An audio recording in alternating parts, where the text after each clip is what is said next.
Binghamton. Well, it is good to see all of you. Thank you so much. Now, go ahead and have a seat. I'm going to be here a while. Well, first of all, let me thank the university and your president, Harvey Stenger, for having me here today. Give your president a big round of applause. There he is. A couple other people I want to recognize. Mayor Matt Ryan is here. Two wonderful congressmen, Richard Hanna and Paul Tonko. Your former representative, Maurice Hinchey, is here as well.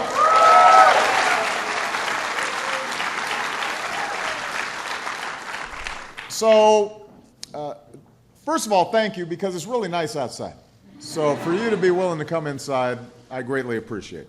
And I'm not going to do a lot of talking at the top, because I want to have a conversation with you about a range of issues, but in particular something that is, personal for me. A lot of you know that I wasn't born into a lot of wealth or fame. There wasn't a long Obama dynasty. And so the only reason I'm here today, the only reason Michelle and I have been able to accomplish what we accomplished, is because we got a great education. And I think the essence of the American dream is that anybody who's willing to work hard is able to get that good education and achieve their dreams.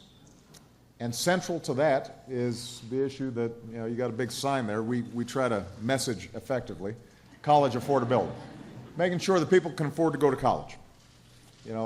I'm on a road trip from New York to Pennsylvania. Yesterday I was at the University of Buffalo. I visited students at Syracuse. Later today, I'm going to meet Joe Biden in Scranton, his hometown. But I decided to stop here for a couple of reasons. Number one, I've been told that it's very important for me to get a Speedies while I'm here. So we're going to pick one up and try it on the road. Number two, I'm excited because of the great work that SUNY campuses like Binghamton are doing to keep costs down for hardworking students like so many of you. Chancellor Zimpher is making sure that hundreds of thousands of SUNY students all across the state are getting a world-class higher education, but without some of the debt and financial burden that is stopping too many young people from going to college. And that's what we want for all of our students and all of our families all across the country. Over the past month, I've been visiting towns throughout America, and I've talked about how do we secure a better bargain for the middle class and everybody who's trying to work their way into the middle class.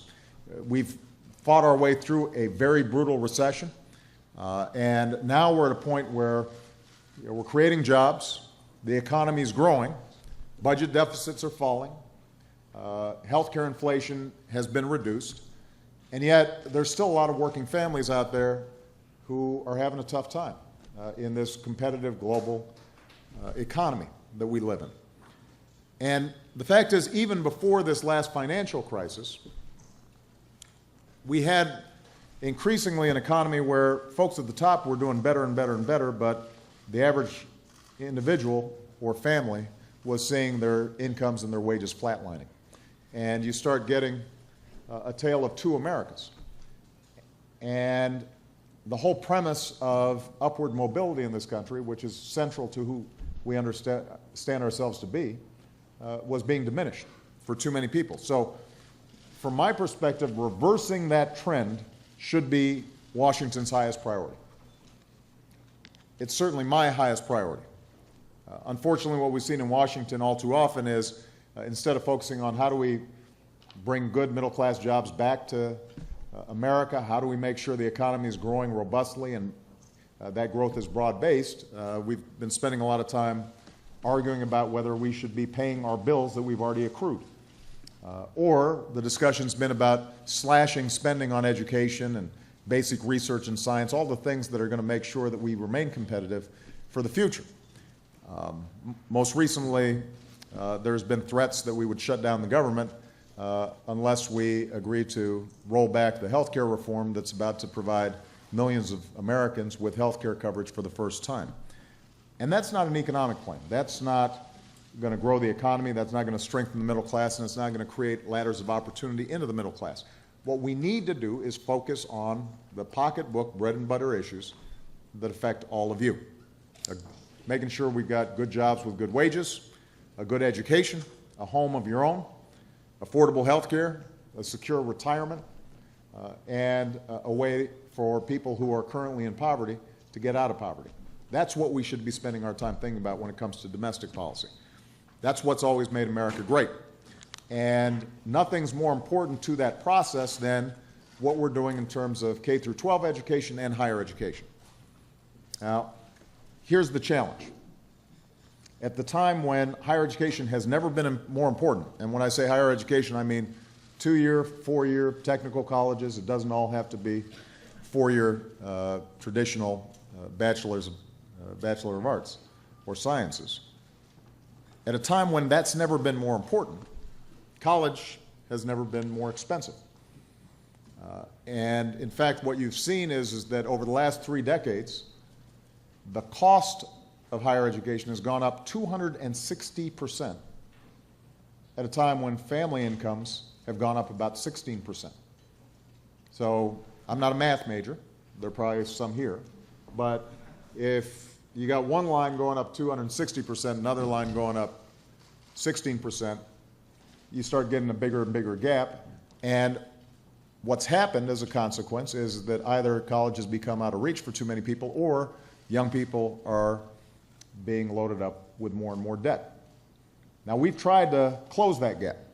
When I came into office, we reformed our financial aid system. So the student loan programs were being run through banks, and banks were making billions of dollars on it. And we said, let's just give the money directly to students, cut out the middleman, and we then were able to refunnel billions of dollars to provide more students with more grants and more assistance.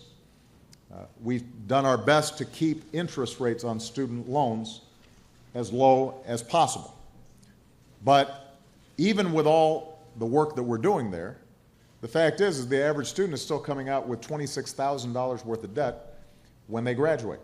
And for a lot of students, it's much more than that. And particularly for those young people who are choosing careers where, like teaching, where they may not make a lot of money, if they're burdened with tens of thousands of dollars of debt, in some cases it's impossible for them ever to pay it off. Or they have to put off buying a home, or starting a business, or starting a family. And that has a depressive effect on our economy overall. So it's not just bad for the students, it's also bad for the economy as a whole. Bottom line is this: we can't price higher education so prohibitively that ordinary families can't afford it. That will ruin our chances to make sure that the 21st century is the American century, just like the 20th century was. So what we've done, and I announced this yesterday, is propose 3 basic reforms to try to shake the system up. Number 1, we want to start rating colleges based on how well they're doing in providing good value and opportunity for students. I mean, right now you've got a bunch of ranking systems, some of them commercial, and when you look at what's being rated, it's typically how selective the schools are, how few students they take in, and how expensive they are, and what are their facilities like. And what we want to do is to start looking at factors like how much debt do students leave with, and do they actually graduate, and do they graduate in 4 years as opposed to 6 or 8 or 10, and do they find a job after they graduate. So giving some concrete measures that will allow students and families to gauge, if I go to this school, am I going to get a good deal? And since taxpayers are often providing those families and students assistance, we want to make sure taxpayers are getting a good deal as well.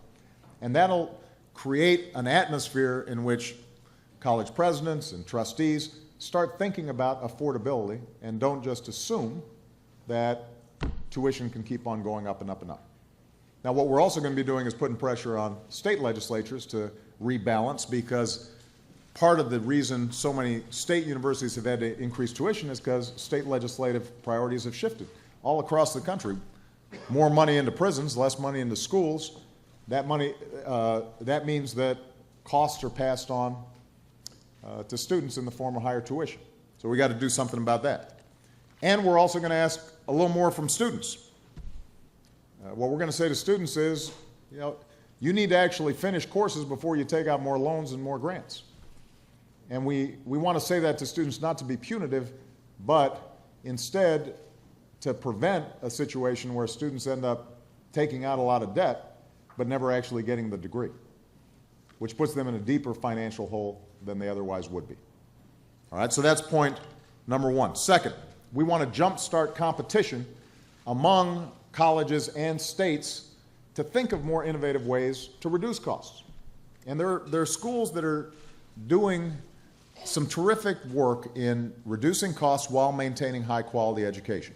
So, for example, there's some schools that are experimenting where you can get credits based on your competency as opposed to how much time you're spending in the classroom. There's no law that says you have to graduate, that for you to be in school for 4 years rather than 3 or 3.5 somehow automatically gives you a better education. And so schools are experimenting with how can we compress the time and thereby reduce the costs. Are there ways that we can use online learning to improve the educational quality and at the same time make things a little cheaper for students? So we're going to work with states, schools, university presidents to see what's working, what's not, and let's spread best practices all across the country. And then the third thing we want to do is to expand and better advertise a program that we put in place and expanded when I came into office, and that is a program that says for college graduates who do have debt, we're going to cap the monthly payments that you have to make to 10% of your income. And the notion is that that way it's manageable, and you're not going to have to make career decisions simply based on how much money can I make to pay off those student loans. If I want to be a teacher, if I want to be a social worker, if I want to go into public service, then I can do that, and I'm still going to be able to act responsibly and pay off my debt. We already have that program in place, but it's not as widely known as it needs to be, and not as many young people are eligible for it as we want them to be. So we're going to work to improve on that front. Bottom line is, we need to stop taking the same business as usual approach when it comes to college education. Not all the reforms that we're proposing are going to be popular. I mean, there's some who are benefiting from the status quo. There will be some resistance. There's going to have to be a broad-based conversation, but part of our goal here is to stir a conversation because the current path that we're on is unsustainable. And it's my basic belief, and I suspect the belief of most people here, higher education shouldn't be a luxury. It's an economic necessity in this knowledge-based economy. And we want to make sure that every family in America can afford it. So I'm interested. If you guys have other ideas,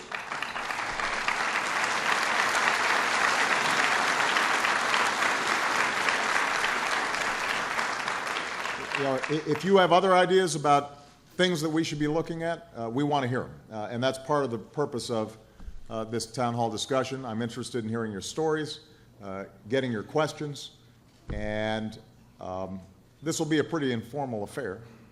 Well, as informal as it gets when the president comes and there are a bunch of cameras everywhere. So with that, I'd just like to start the discussion. And what I'm going to do is I'm just going to call on folks. Just raise your hand. I would ask you to stand up, introduce yourself. There are people with mics, and they'll bring the mic to you. And I'm going to go girl, boy, to make sure that it's fair. All right? So we'll start with this young lady right here in the striped top. Thank you. It's an honor to have you here today. Hold on a second. I think, here we go. Thank you. It's an honor to have you here today, Mr. President. My name is Nicole Ruhana, and I'm from the Decker School of Nursing here, which is an outstanding school of nursing that has excellent outcomes. My question today is, because advanced practice nurses, primarily nurse practitioners and nurse midwives, have such an outstanding reputation and we have good outcomes, and the Affordable Care Act is ready to be rolled out soon, nurse practitioners and advanced practice nurses are in an excellent position to really serve vulnerable populations and people who don't have care. I'm wondering if there's any provisions within your Educational Act that would support healthcare workers and nurse practitioners to create a sustainable workforce that would be able to support caring for people as we roll out the Affordable Care Act. It is a great question. Now, first of all, let me, without buttering you up, I love nurses.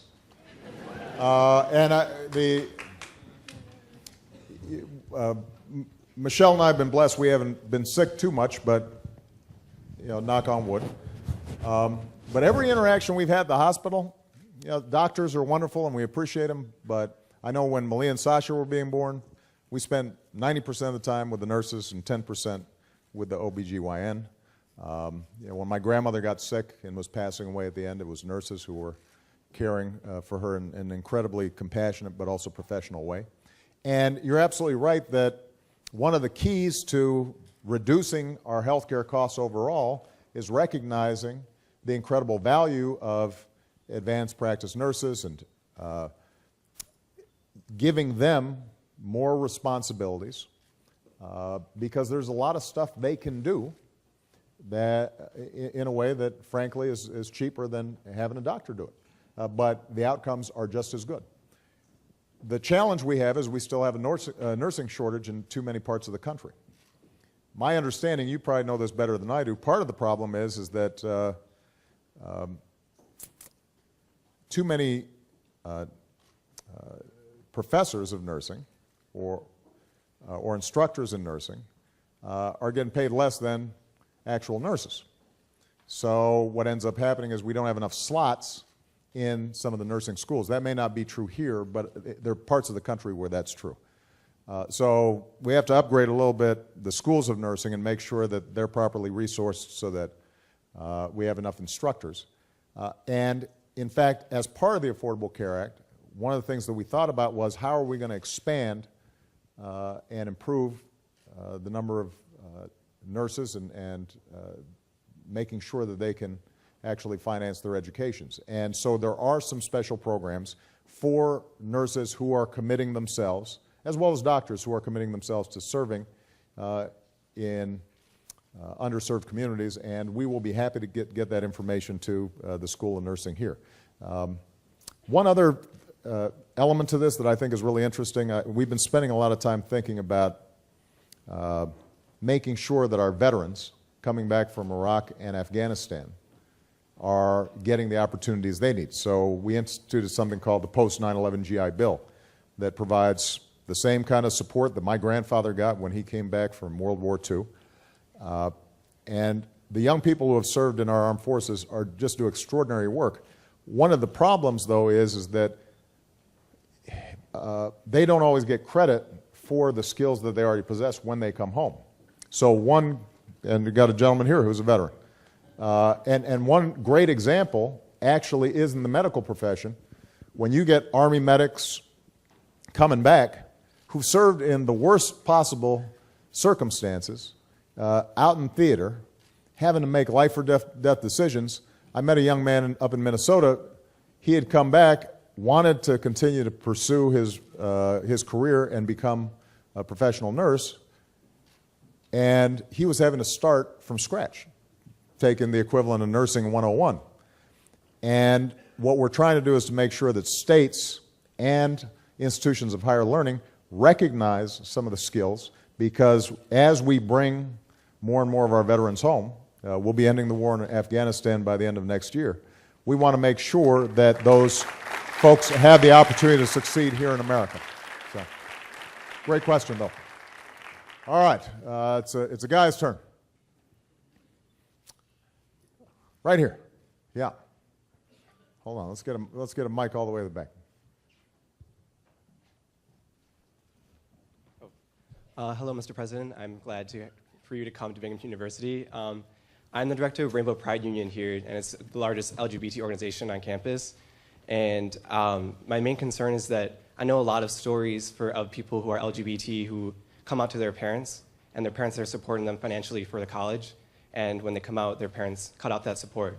I was wondering if maybe in the future, part of your affordability for college would be able to include LGBT people. Well, first of all, the programs that we have in place don't discriminate and shouldn't discriminate. And the good news is, I think the phenomenon that you just described is likely to happen less and less and less with each successive year. I mean, think about the incredible changes that have been made just over the last decade. DOMA is gone. Don't ask, don't tell is gone. But more importantly, people's hearts and minds have changed. And I think that's reflective of parents as well. That doesn't mean that there aren't still going to be struggles internally, but I think more and more what we recognize is that just as we should judge people on the basis of their character and not their color or religion or gender, same is true for their sexual orientation.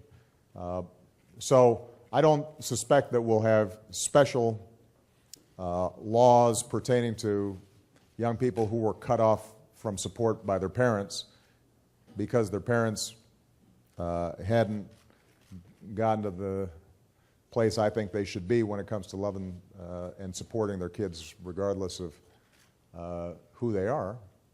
But we are going to make sure that all young people get the support that they need so that if their parents aren't willing to provide them support and they're functionally independent, that they're able to still go to college and succeed. All right? Right here in the Obama T-shirt. So if you,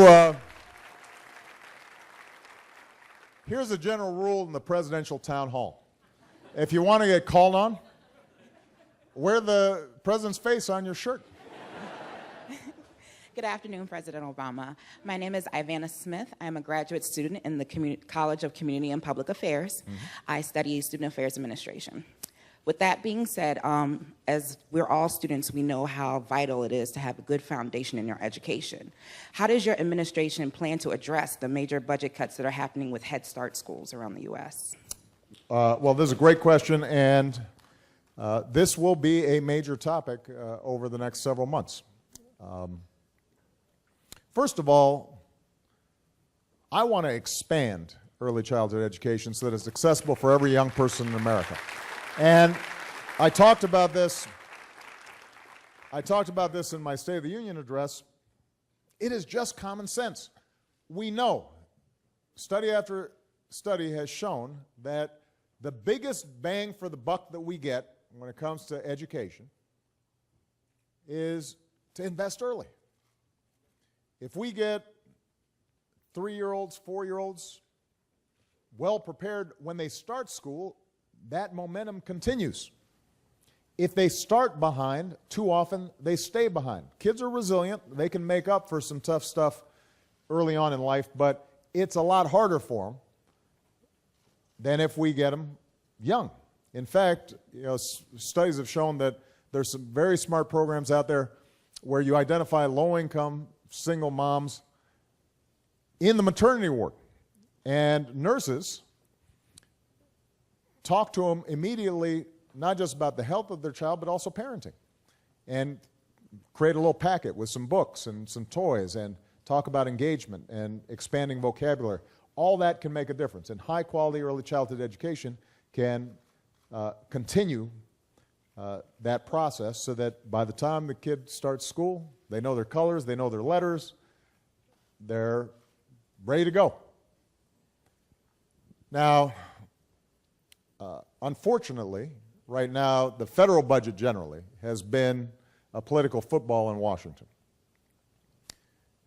Partly this came out of the financial crisis. We had a terrible crisis. We had to immediately pump money into the system to prevent a Great Depression. So we cut taxes for middle-class families. We initiated programs to rebuild our roads and our bridges. We helped states so that they wouldn't have to lay off as many teachers and firefighters and police officers. And that's part of the reason why we avoided a depression, although we still had a terrible recession. But the combination of increased spending and less revenue meant that the deficit went up. And by the time the Republicans took over the House in 2011, they had made this a major issue. And understandably, a lot of families said, well, we're having to tighten our belts. Federal government should too. Although part of what you want the federal government to do when everybody else is having a hard time is to make sure that you're providing additional support. As the economy's improved, the deficit has gone down. It's now dropped at the fastest rate in 60 years. I want to repeat that because a lot of people think that if you ask the average person what's happening with the deficit, they'd tell you it's going up. The deficit has been cut in half since 2009 and is on a downward trajectory. And it's going down faster. It's gone down faster than any time since World War II.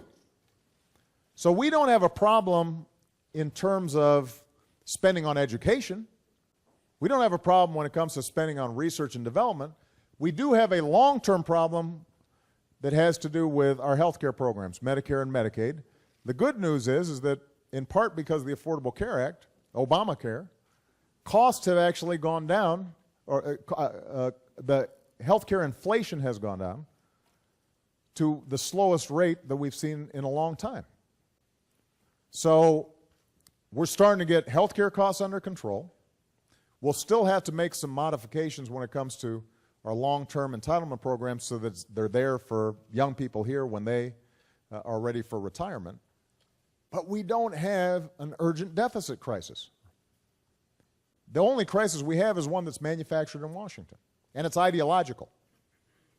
And the basic notion is that we shouldn't be helping people get health care, and we shouldn't be helping kids who can't help themselves and whose parents are under-resourced. We shouldn't be helping them get a leg up. And so some of the proposals we've seen now are talking about even deeper cuts in programs like Head Start, even deeper cuts in education support, even deeper cuts in basic science and research. And, you know, that's like eating your corn seed. You know, it's like being penny wise and pound foolish. Because if young people aren't succeeding, if we're not spending on research and maintaining our technological edge, if we're not upgrading our roads and our bridges and our transportation systems and our infrastructure, all things that we can afford to do right now and should be doing right now and would put people to work right now, if we don't do those things, then 20 years from now, 30 years from now, we will have fallen further and further behind. So when we get back to Washington, when Congress gets back to Washington, this is going to be a major debate. It's the same debate we've been having for the last 2 years. The difference is now deficits are already coming down. And what we should really be thinking about is how do we grow an economy so that we're creating a growing, thriving middle class, and we're creating more ladders of opportunity for people who are willing to work hard to get in the middle class. And my position is going to be that we can have a budget that is sensible, that doesn't spend on programs that don't work, but does spend wisely on those things that are going to help ordinary people succeed. All right? Good. Let's see. It is a gentleman's turn. This gentleman right here. He's had his hand up for a while. Well, that's interesting. You have a little cheering section there. I'm a faculty member of the computer science department. I'm very excited and encouraged by your plan on the affordability reformment. My question is related about the quality of future higher education. As you know, many universities are trying their best to provide the best value by doing better with less. But the challenges are real, and they're getting tougher and tougher as the budget cut are getting tougher and tougher. So my question is, what your administration will do to ensure the best American universities remains to be the best in the world in the 21st century. Well, thank you. First of all, what's really important is to make sure that we're supporting great teachers. And since you got an applause line, you must be a pretty good one. And I don't think that there is a conflict between quality and paying attention to costs as it's affecting students. Now, I mentioned earlier one of the big problems that we've seen in public universities is a diminished level of support from states, state legislatures. And part of what we're going to try to do is to provide more incentives to states to boost the support that they're giving to colleges and universities. Traditionally, when you think of the great state university systems, it was because those states understood if we invest in our people, we'll have a better trained workforce, which means companies will want to locate here, which creates a virtuous cycle, and everybody benefits. But starting, let's say, 15 years ago, 20 years ago, you saw a trend in which state legislatures who were trying to balance their budgets kept on cutting support to state education. What happened was that, and I don't know whether this is true, Mr. President, for SUNY, but around the country, on average, what you've seen is a drop from about 46% of the revenues of a public college coming from states down to about 25%. It's almost been cut in half. And essentially, the only way these schools have figured to make it up is to charge higher tuition. So states have to do their jobs. But what is true also, though, is that universities and faculty need to come up with ways to also cut costs while maintaining quality, because that's what we're having to do throughout our economy. And sometimes when I talk to college professors, and keep in mind I taught in a law school for 10 years, so I'm very sympathetic to the spirit of inquiry and the importance of not just looking at X's and O's and numbers when it comes to measuring colleges. But what I also know is that there are ways we could save money that would not diminish quality. This is probably controversial to say, but what the heck. I'm in my second term, so I can say it. I believe, for example, that law schools would probably be wise to think about being 2 years instead of 3 years. Because by the third year, in the first 2 years, young people are learning in the classroom. The third year, they'd be better off clerking or practicing in a firm, even if they weren't getting paid that much. But that step alone would reduce the cost for the student. Now, the question is, can law schools maintain quality and keep good professors and sustain themselves without that third year? My suspicion is that if they thought creatively about it, they probably could. Now, if that's true at a graduate level, there are probably some things that we could do at the undergraduate level as well. That's not to suggest that there aren't some real problems. Colleges, for example, they've got healthcare costs like everybody else. Personnel is one of the most important, it's the biggest cost you've got. And if healthcare costs to provide insurance for your employees is going up as fast as it's been going up, that affects folks. So our idea is not to just have some cookie cutter approach that doesn't take quality into account. The idea is understanding we've got to maintain high quality. Are there ways that we can reorganize schools, use technology, think about what works, so that overall we're creating a better value for the student? And one of the best things that we could do for students is to make sure that they graduate in a more timely fashion.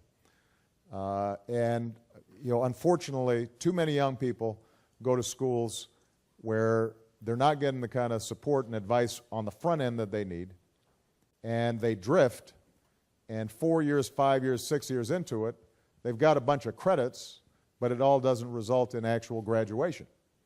And then they get discouraged. And that's an area where we know we can be making improvement as well. Okay? And if you've got any other ideas, let me know. All right? Okay. Let's get a young person in here. Right there. Yeah.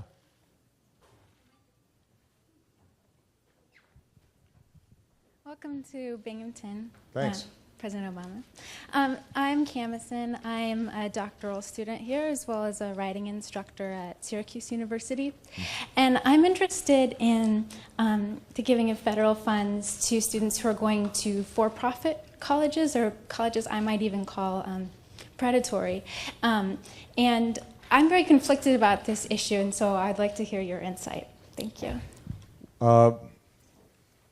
Well, you probably know more about it than I do, since you've written about it, but let me describe for the audience what the challenge is. For-profit institutions in a lot of sectors of our lives obviously is the cornerstone of our economy, and we want to encourage entrepreneurship and new ideas and new approaches and new ways of doing things. So I'm not against for-profit institutions generally, but what you're absolutely right about is that there have been some schools that are notorious for getting students in, getting a bunch of grant money, having those students take out a lot of loans, making big profits, but having really low graduation rates. Students aren't getting what they need to be prepared for a particular field. They get out of these for-profit schools loaded down with enormous debt. They can't find a job. They default. The taxpayer ends up holding the bag. Their credit is ruined, and the for-profit institution is making out like a bandit. That's a problem. I was mentioning veterans earlier. Soldiers and sailors and Marines and Coast Guardsmen, they've been preyed upon very badly by some of these for-profit institutions. And we actually created a special task force inside our consumer advocate protection organization that we set up, just to look out for members of the armed forces who are being manipulated, because what happened was these for-profit schools saw this post-9/11 GI Bill, that there was a whole bunch of money that the federal government was committed to making sure that our veterans got a good education, and they started advertising to these young people, signing them up, getting them to take out a bunch of loans, but they weren't delivering a good product. This goes to then the point I made earlier about how we can rate schools. We're going to spend some time over the course of the next year talking to everybody, talking to university professors, talking to faculty members, talking to students, talking to families. But if we can define some basic parameters of what's a good value, then it will allow us more effectively to police schools, whether they're for-profit or not-for-profit, because there's some non-for-profit schools, traditional schools, that have higher default rates among their graduates than graduation rates, and be able to say to them, look, either you guys step up and improve, or you're not going to benefit from federal dollars, because there are a bunch of schools like this one that are doing a good job, and we don't want money being funneled to schools that aren't doing a good job. We want to encourage students to be smart shoppers, to be good consumers. So there are probably more problems in the for-profit sector on this than there are in the traditional non-for-profit colleges, universities, and technical schools, but it's a problem across the board, and the way to solve it is to make sure that we've got ways to measure what's happening, and we can weed out some of the folks that are engaging in bad practices. All right? Great question. All right. This corner of the room's been neglected. So, gentleman right there, right in the corner there. Yeah.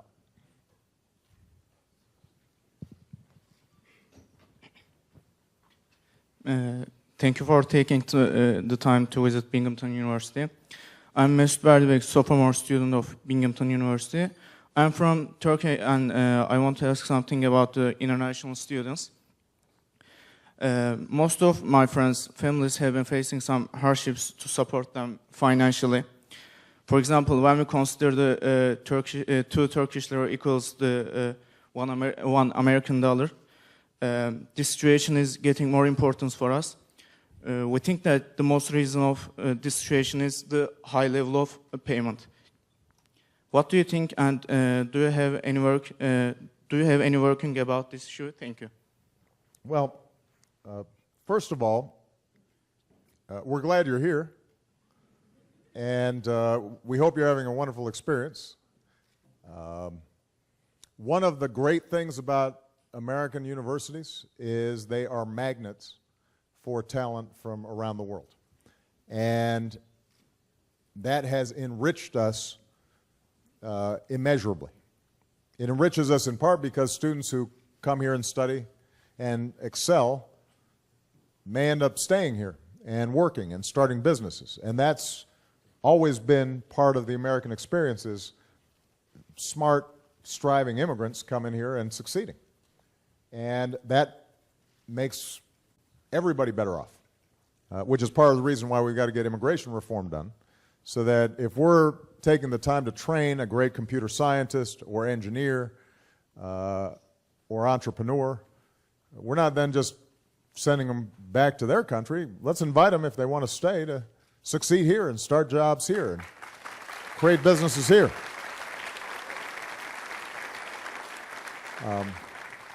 Now, obviously, when it comes to federal grants, loans, support, subsidies that we provide, those are for our citizens. And, you know, a lot of Americans are having a tough time affording college, as we talked about, so we can't spread it too thin. What we can do, though, is to make sure that if tuition is reasonable for all students who enroll, then it makes it easier for international students to come and study here as well. So all the things that I talked about before apply to foreign students as well as American students. We need to make sure that college is affordable, that it's a good value. The good news is that there are schools out there that are doing a great job already. And you know, we just need to make sure that we're duplicating some of those best practices across the country. All right, who's next? Let's see. It's a young lady's turn, isn't it? Okay. Go ahead, right there, in the red, or orange. My name is Ann Bailey, and I am a faculty member in the History and Africana Studies Department here, and I teach African American history and African diaspora studies. Right. And tomorrow I'm going to the 50th anniversary of the March on Washington.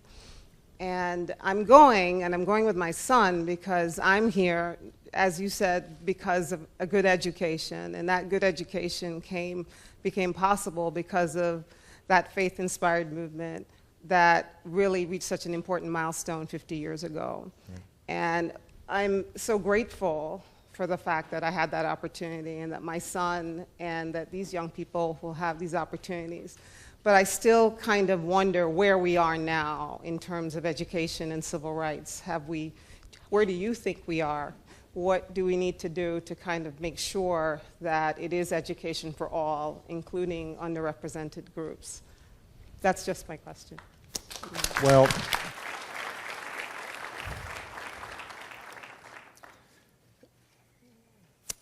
you know, 50 years after the March on Washington and the I Have a Dream speech, obviously we've made enormous strides. I'm a testament to it. You're a testament to it. The diversity of this room and you know, the students who are here is a testimony to it. And that impulse towards making sure everybody gets a fair shot is one that found expression in the civil rights movement, but then spread to include Latinos and immigrants and gays and lesbians. And what's wonderful to watch is that the younger generation seems, each generation seems wiser in terms of wanting to treat people fairly and do the right thing and not discriminate. And that's a great victory that we should all be very proud of. On the other hand, I think what we've also seen is that the legacy of discrimination, slavery, Jim Crow, has meant that some of the institutional barriers for success for a lot of groups still exist. African American poverty in this country is still significantly higher than other groups. Same is true for Latinos. Same is true for Native Americans. And even if there weren't active discrimination taking place right now, and obviously we know that some discrimination still exists, although nothing like what existed 50 years ago. But let's assume that we eliminated all discrimination magically with a wand, and everybody had goodness in their heart. You'd still have a situation in which there are a lot of folks who are poor and whose families have become dysfunctional because of a long legacy of poverty, and live in neighborhoods that are run down and schools that are underfunded and don't have a strong property tax base. And it would still be harder for young people born into those communities to succeed than those who were born elsewhere. So if, in fact, that's the case, and that is what I believe, then it's in all of our interests to make sure that we are putting in place smart policies to give those communities a lift and to create ladders so that young people in those communities can succeed. Well, what works? We've already talked about what works. Early childhood education works. We know that can make a difference. It's not going to solve every problem, but it can help level the playing field for kids early in life, so that they're still going to have to work hard. Not everybody is going to succeed, but they'll have a better chance if we put those things in place. Making college affordable, that makes a difference, because we know, in part because of the legacy of discrimination, that communities of color have less wealth.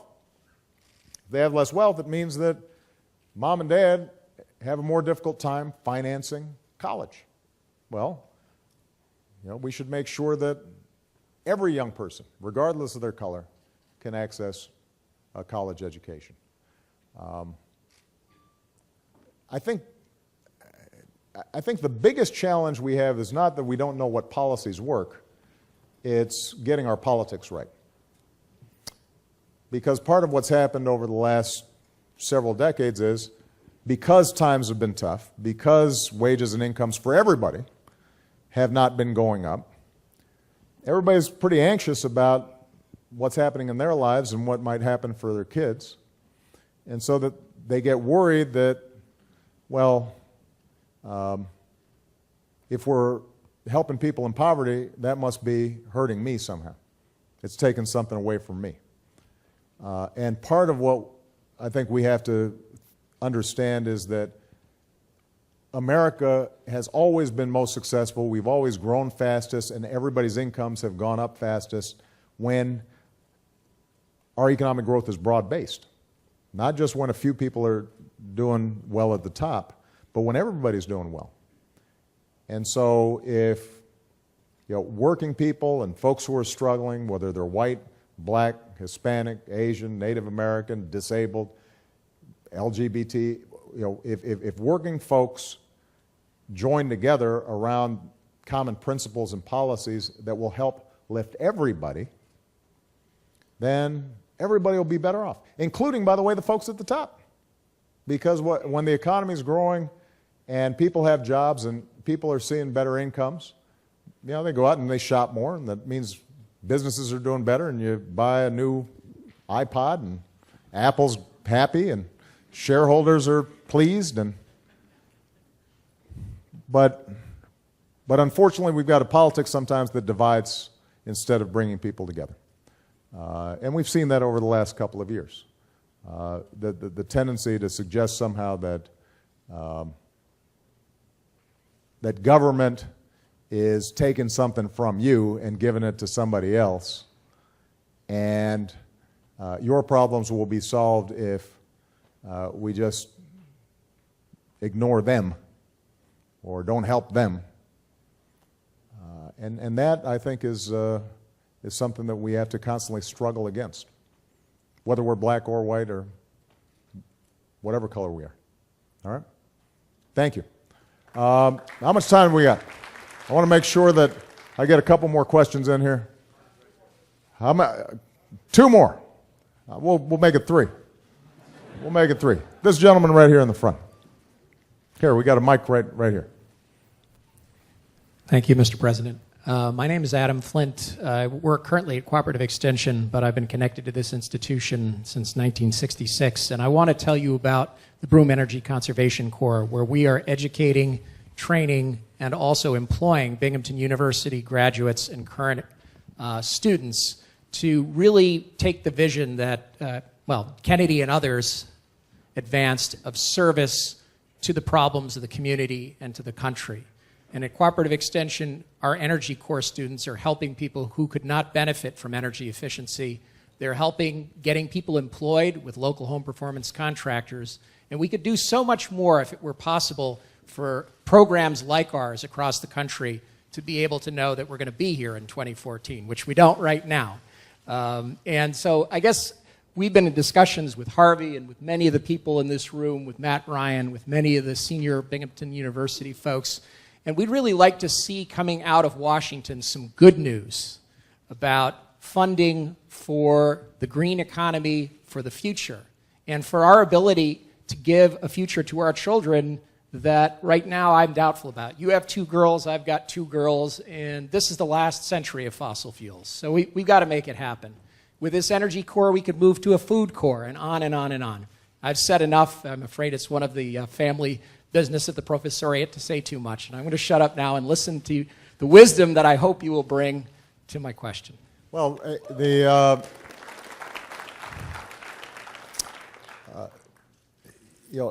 as you indicated in your remarks, we are going to have to prepare for a different energy future than the one we have right now. Now, we're producing traditional energy, fossil fuels, at record levels. And we've actually achieved, or on the verge of achieving, about as close as you can get to energy independence as America is going to see. Natural gas, oil, all that stuff's going up.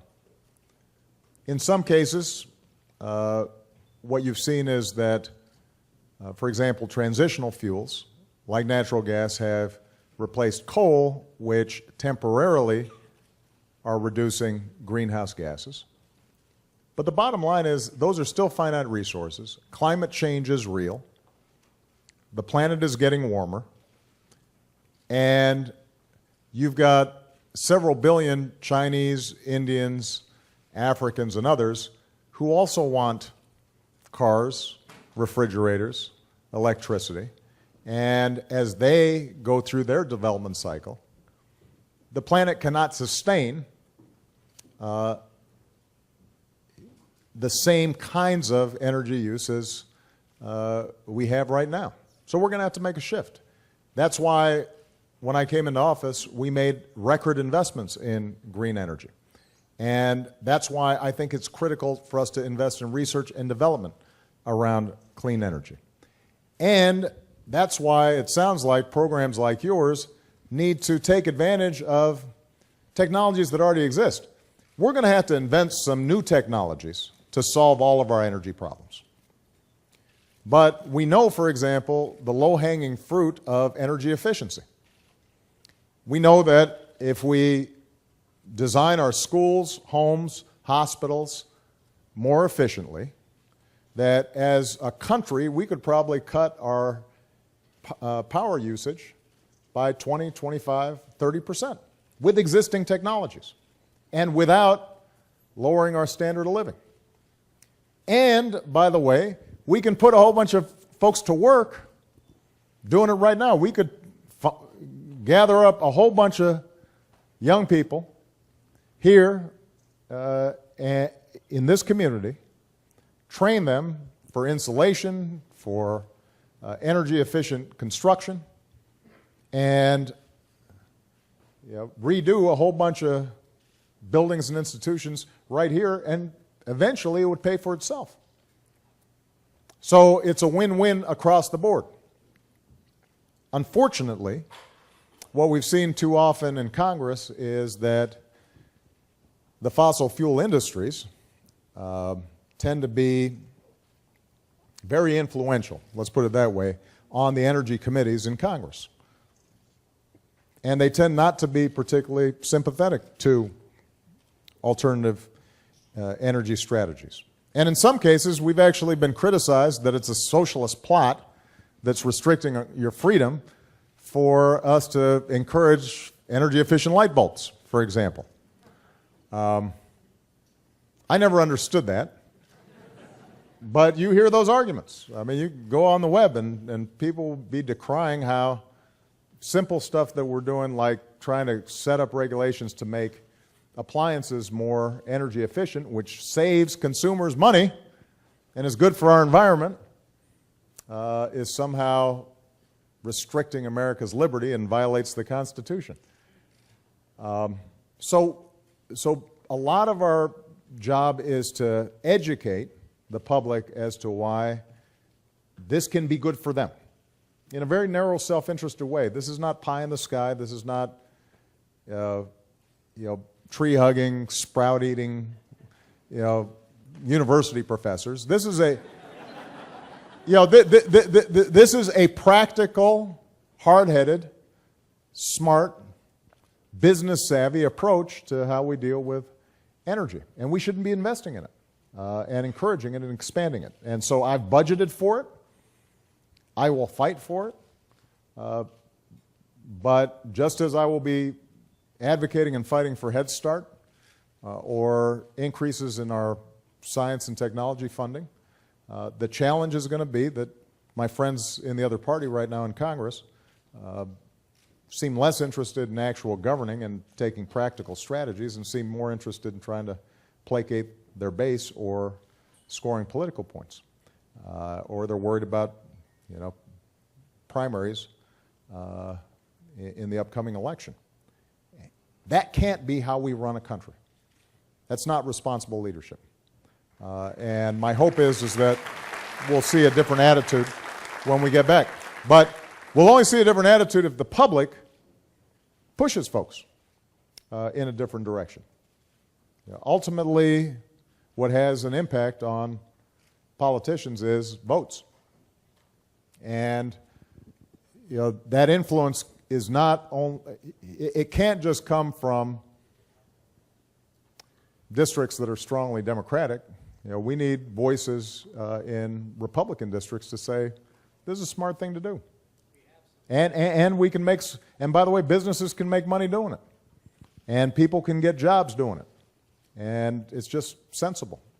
And is good, by the way, for our national security, because those countries that control the energy sources of the future, they're the ones that are going to be in a position to succeed economically. So, all right, I've got time for a couple more. Yes, right here.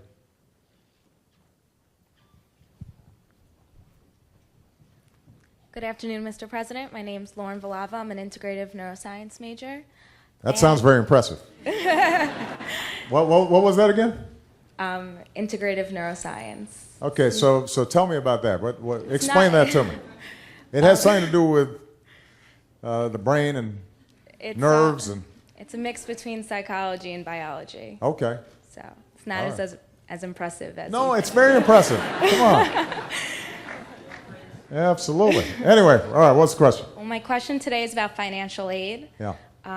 Currently, financial aid eligibility is based on, or heavily based on, students' parents' income.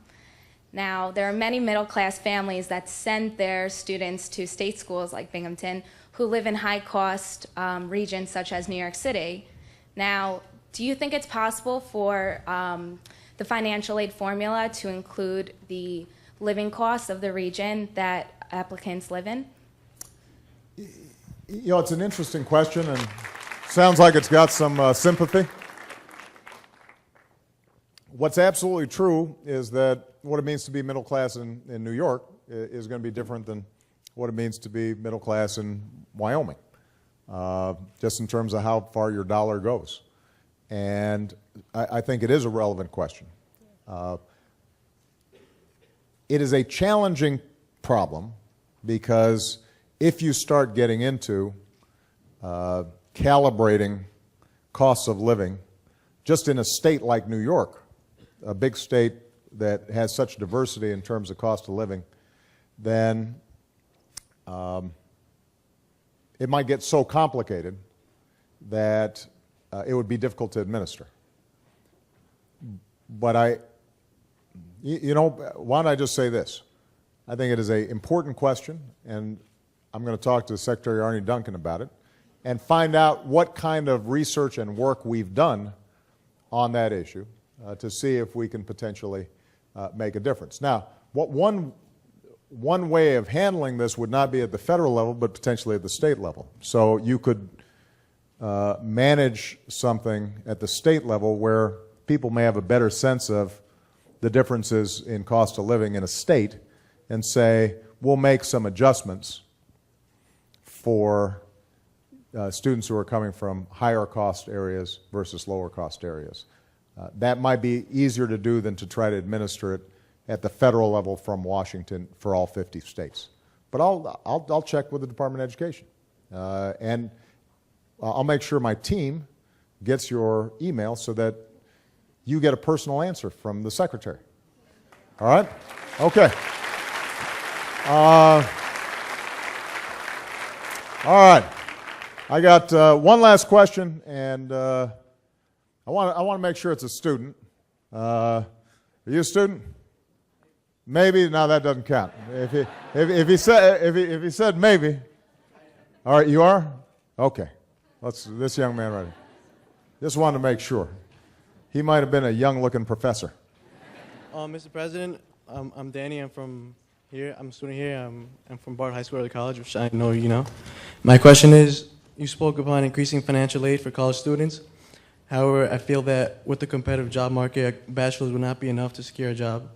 My question is, will any of these funds go towards grad school programs, or will it be strictly limited to undergraduate education? Well, first of all, a good undergraduate education means you are much more employable and you're much more likely to get a job. Each additional chunk of education that you get, if done well, if you're getting good value, is going to enhance your marketability. And we see that in the statistics. That's not just, not just talk. Fact is that the average American who has more than a college education or greater is a third less likely to be unemployed than somebody who just graduated from high school. So don't underestimate the power of an undergraduate education. It can make a difference. Now, what's true is that if you, for example, in computer sciences, want to get a master's in computer science or a PhD in computer science, presumably that'll make you even more marketable. And we want to make sure that financial aid is also available for graduate students.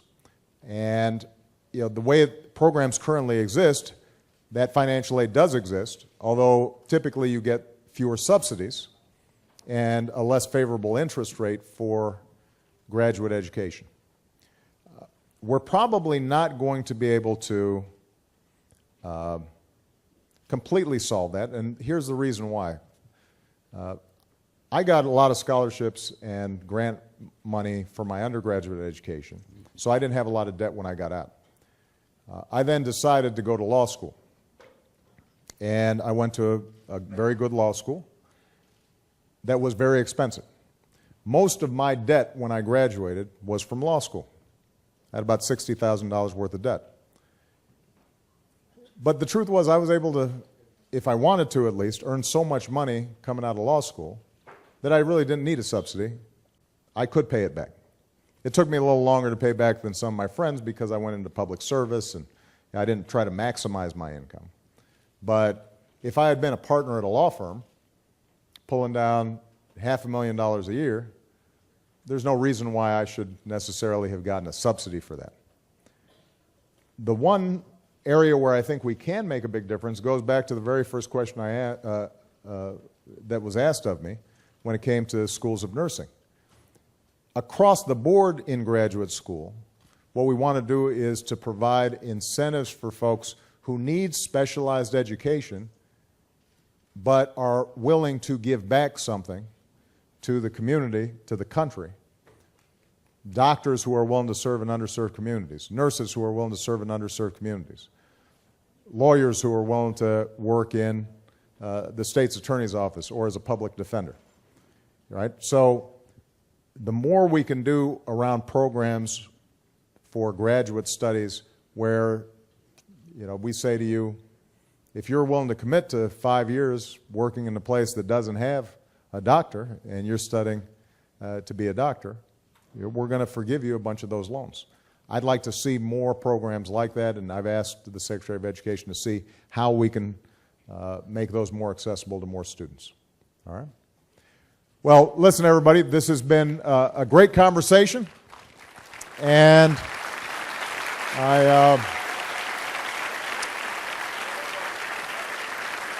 let me just say that you will be hearing more about this debate over the course of the next year. We will be talking to your university president. We'll be talking to the chancellor of the entire system. We'll be talking to faculty. We'll be talking to students.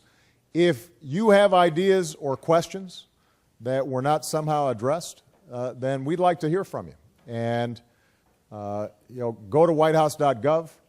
There's a whole section where we can get comments, ideas, and that I promise you we actually pay attention when you guys raise questions. And for those of you who are still sorting out student aid, if you're still in high school, for example, and you're thinking about going to college and you don't know exactly what makes sense for you, we do have a website called studentaid.gov, that can be very helpful to you in identifying what you should be thinking about when it comes to financing your college education. But we're going to do everything we can to make sure that not only are you able to succeed without being loaded up with debt, but hopefully you're going to be able to afford to send your kids to college as well. All right? Thank you for great hospitality. Appreciate it. Thank you.